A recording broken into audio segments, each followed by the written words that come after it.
Alrighty, everyone, welcome back. So we continue on our prospect pool overviews today with the New York Islanders. So obviously, the Islanders have one of the worst prospect pools in the entire league. That is obviously something that has been said numerous times, and I'm not going to say it more than it needs to be said. However, there are some decent guys here in the pool who may not be like elite level players, but still could make NHL impacts in the later years to come.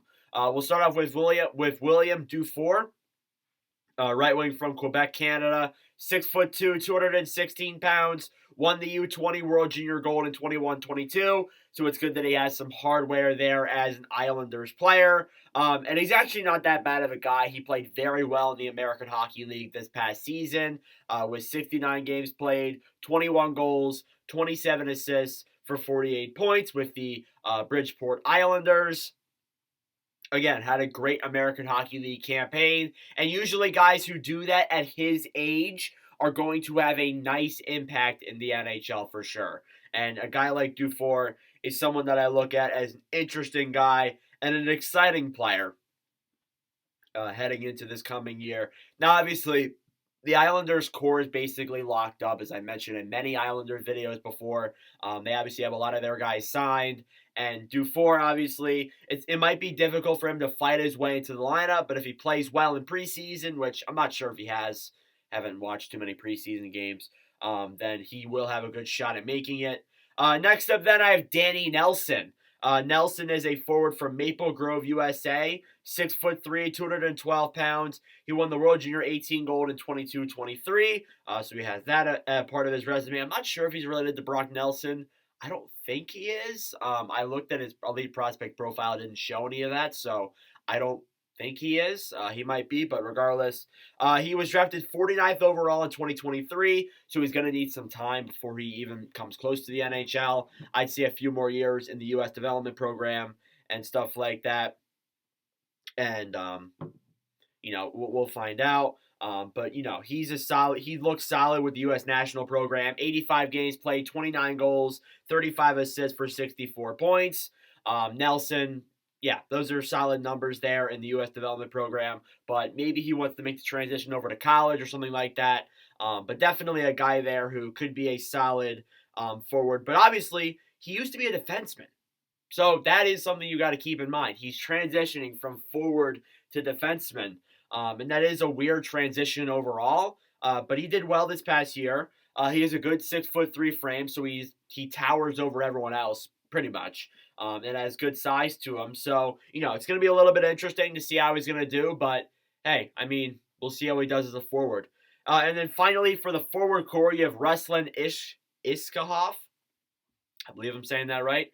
Iskhakov is a center from Moscow, Russia. 5'8", 165 pounds. Drafted 43rd overall in 2018, so he's been in the system for a while. And I think the main reason why he hasn't made it over to the NHL yet is because of his size. A 5'8" guy doesn't fare well in the NHL, so that's probably why he's been a little bit slower. But in 69 games played this past year with the AHL Islanders, he had 17 goals, 34 assists for 51 points. Obviously, the Islanders are kind of deep down the middle with guys like Horvat, Nelson, and such. So it is going to be hard for him to make an impact into the lineup. But I would imagine that in a few years, maybe he'll get a chance. But there's obviously that size concern that plays a huge factor with him. Like, you don't really trust bringing up a guy like him who can be easily hit off the puck and easily just taken out. So it's just not ideal there for Iskhakov, but still not that bad of a player overall. Moving on to the defense then, you got Samuel Bolduc, who did play some games this past year with the Islanders. Defenseman from Laval, Canada, 6'4", 220 pounds. Drafted 57th overall in 2019, and he's done himself a pretty good job at improving with the Islanders since being drafted. In 17 games played this past year with the NHL Islanders, not the AHL Islanders, the NHL Islanders, he had 2 goals, 1 assist, 3 points. He's looking like he will fight for an opening roster spot on that defense for the Islanders, and if he doesn't, then he's going to play an additional role.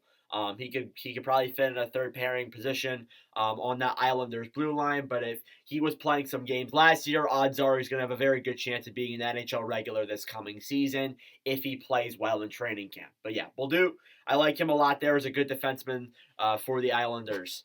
Next up, then, you have Cale Odelius. Odelius is a defenseman from Nykvarn, Sweden. I apologize if I'm butchering his name. He is 6'1", 185 pounds, won the U18 World Junior Gold in 21-22. Drafted 65th overall in 2022. Hasn't made the transition over to pro yet, but should soon. That is the expectation.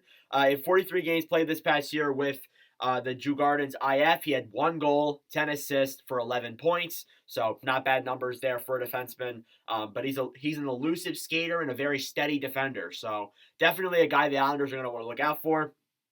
But I would imagine the transition to pro hopefully happens this coming year. That should be what happens. But regardless, Odelius, I like him a lot there as a solid defender on the Islanders pool. And then last but not least, you have their goalie. You have Tristan Lennox, goalie from Ottawa, Canada, 6'4", 196 pounds. Drafted 93rd overall in 2021. Obviously, he's been in the system for a little bit, but he's going to need some time. And we mentioned that before, goalies take time. And Lennox is definitely one of those who's going to take a few additional more years than others.